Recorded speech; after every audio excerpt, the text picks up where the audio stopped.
Good morning, Cal family, and welcome to this year's Charter Day celebrations. My name is Eric Monzo, and I'm a senior here at Cal, and I'll be your host for this morning's event.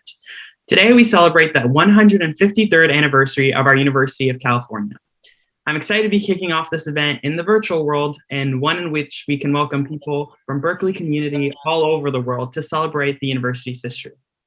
The University of California began in March 23, 1868, when Governor Henry Haight signed an act catalyzing the audacious goal that California should have a public university, one that would serve equally the children of immigrants and settlers, landowners, and industrial barons. That goal was solidified in 1973 when the Berkeley campus was developed and has grown since to a system that expands our great state. March 23rd, our Charter Day, has long been a day to celebrate the birth of UC and all it has accomplished in pushing the boundaries of what is possible.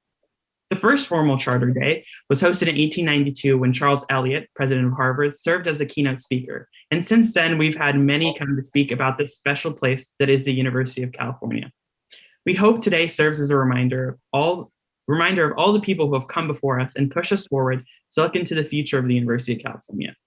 We stay true to our goal of our charter every day, making amazing contributions to the state of California and to the world, all while uplifting generations of Californians.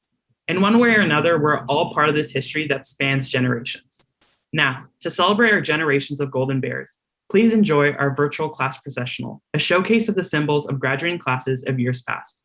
Let's watch the video now.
That was awesome. I always love looking at all those class banners, and I really can't wait for us to be able to do a full processional when we're back on the Berkeley campus. And speaking of getting back to campus, I do want to acknowledge that we've had an incredibly difficult year, and we still have a challenge ahead of us before we can return to life back to normal on the Berkeley campus. To tell us more about the current state of our campus and where we're going, please welcome Chancellor Carol Chris for the Charter Day address. Thank you, Eric. Good morning. On so many levels, Charter Day offers ample reason for celebration. It was on March 23rd, 1868, that Governor Henry Haight signed legislation creating the University of California. A year later, instruction for 40 students was underway at a temporary location in Oakland, and work soon began on what was to become UC Berkeley, the flagship campus of the world's finest system of public higher education. What's more, the animating vision and values for public institutions of higher education in general, and the University of California in particular, were progressive and enlightened, even when viewed through a contemporary lens. It was in 1862, during the Civil War, that President Abraham Lincoln signed the Morrill Act, leading to the creation of our national network of public universities. The intended purpose of these institutions, known as the People's Colleges, was to provide an accessible system of higher education for all, without regard to inherited privilege. Here in California, members of our very first legislature envisioned a university that would serve equally the children of immigrants and settlers, landowners, and industrial barons. Simply put, Berkeley was established as a means to protect and promote democracy, advance the greater good, and spread the blessings of an excellent education beyond the offspring of the elite. Today, we value and celebrate our identity as an engine of socioeconomic mobility, as a center of resistance to the status quo, as an institution animated by a determination to make the world a better place. We prize and take pride in our support for social justice, diversity, equity, and inclusion.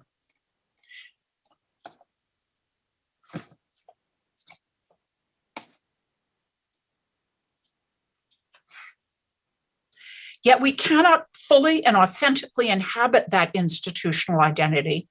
We cannot be who we collectively aspire and claim to be if there is not justice and a true sense of belonging for each and every member of our extended campus community. And that is a goal we cannot fully achieve unless we examine, interrogate, and confront our own institutional history of racism, our bias and discrimination towards members of communities of color, and our disregard for the rights of Native Americans and the many profound wrongs they have been subjected to.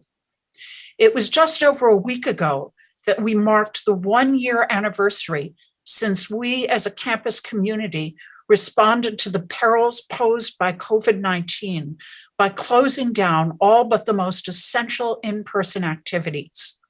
For me, this has been a time of reflection, introspection, and learning. It's been painful to witness the extent to which the pandemic has exposed and exacerbated racial and socioeconomic disparities and inequities.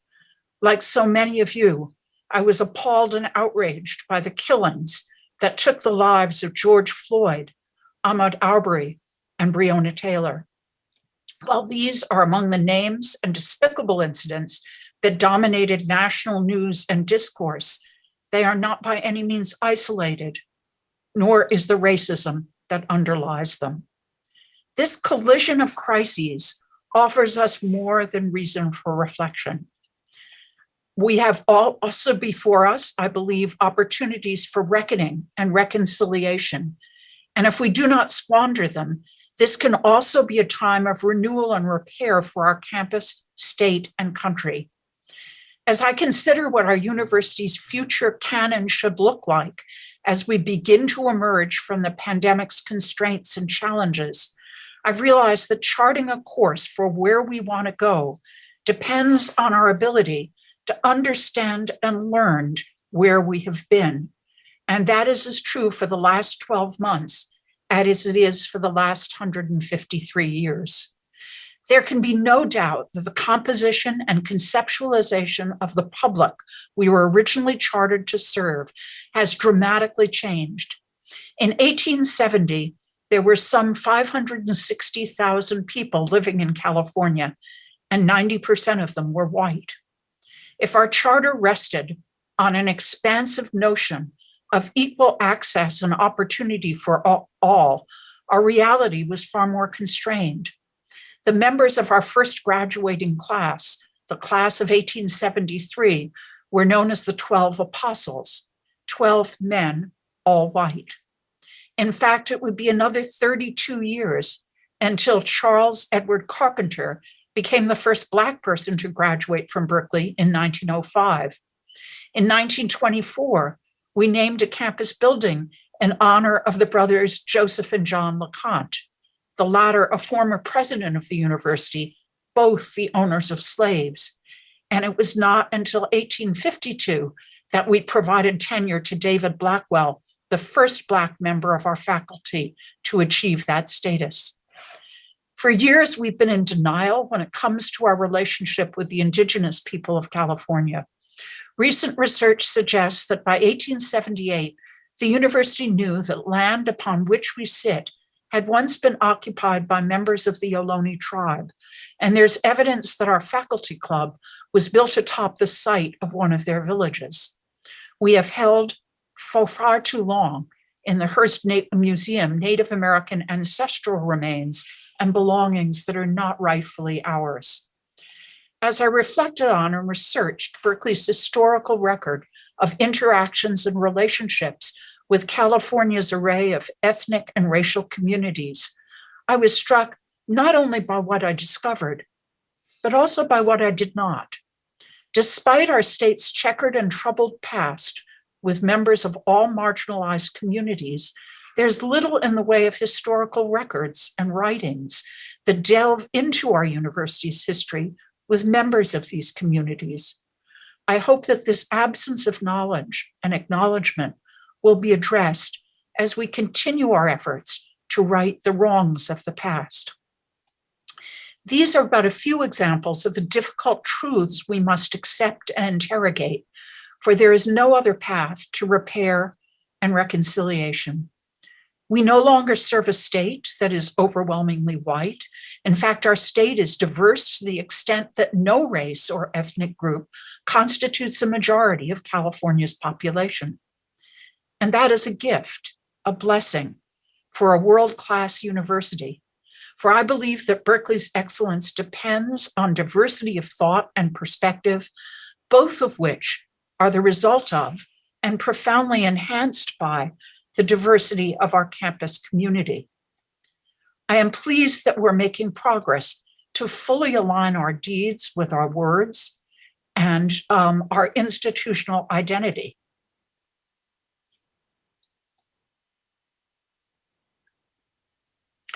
We have unnamed buildings that honored those with racist paths. A residential hall has been named in the honor of David Blackwell. We have launched a concerted effort to accelerate and expand our repatriation of Native American ancestral remains and cultural belongings to the tribal nations. We are on track to be a Hispanic serving institution by 2027. Last fall, we admitted the most ethnically diverse class in 30 years. We have launched a broad range of initiatives to increase the diversity of the campus community. We now customarily acknowledge that our campus sits on tribal land and that our university must be more accountable to the needs of American, Indian, and Indigenous peoples.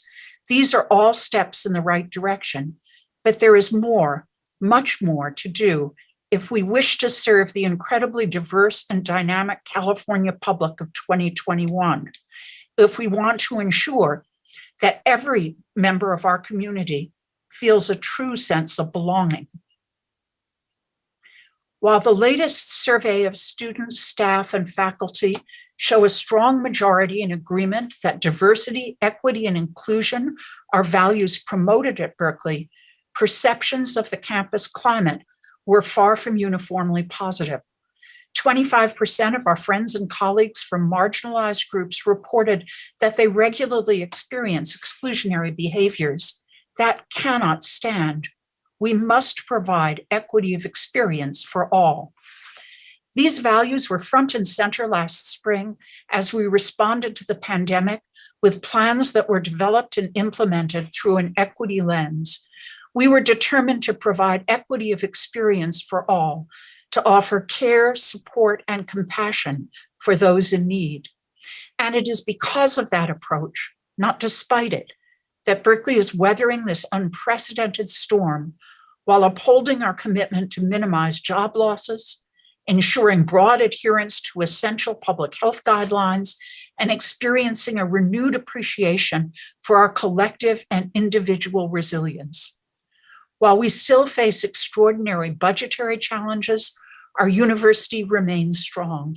We have protected the health of the community, sustained the continuity of instruction, preserved our research mission, and adapted the public services we provide.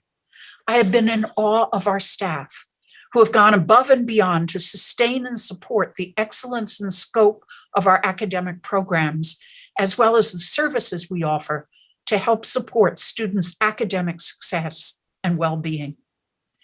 And here too, reflection reveals lessons and understandings we can and must carry into the future. We have, through our individual and collective efforts, shown how important the notion of community is to our campus and how essential the public research university is to our country and our world. Even as our students have been teaching us what it means to have an unquenchable thirst for knowledge and enlightenment, no matter the circumstances, our faculty have developed pedagogical muscles they never knew they had, finding new and innovative ways to convey knowledge and love of learning. As a result, we see and are exploring new opportunities to implement remote learning strategies that support improved learning and outcomes for students, even after the campus reopens for in-person instruction. For example, undergraduate bottleneck courses and large lectures are examples where expanded use of remote learning can help reduce time to graduation, improve graduation rates, while improving equity and quality. By the same virtual token, we also see in remote learning new opportunities for distinctive professional master's programs. Earlier this week, I had the distinct pleasure of informing the campus that we're planning for a fall semester where all but a very few large classes will be meeting in person, where students, faculty, and staff will be back on campus. Our university will once again be suffused with the passion and purpose, the electric energy and excitement our campus community is known for. While challenges and uncertainty persist, there's an ever-brightening light at the end of the tunnel.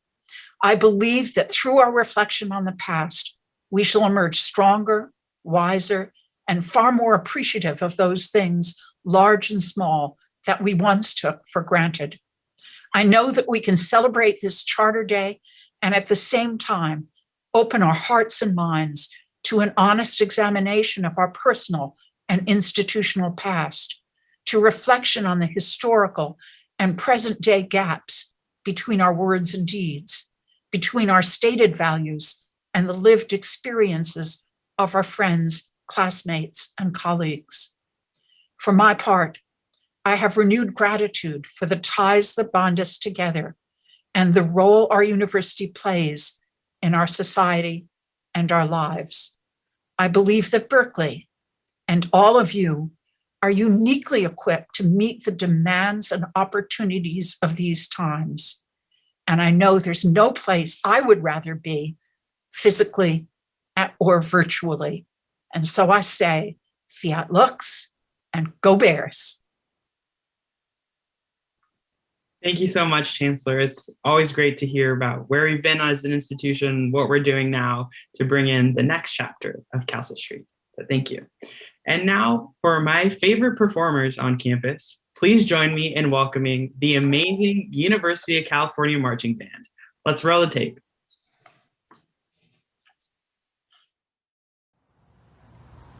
Separate ways. 4 into it. Oh, up.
Thanks for watching that video. If you'd like to see more, please like and subscribe. As always, go Bears!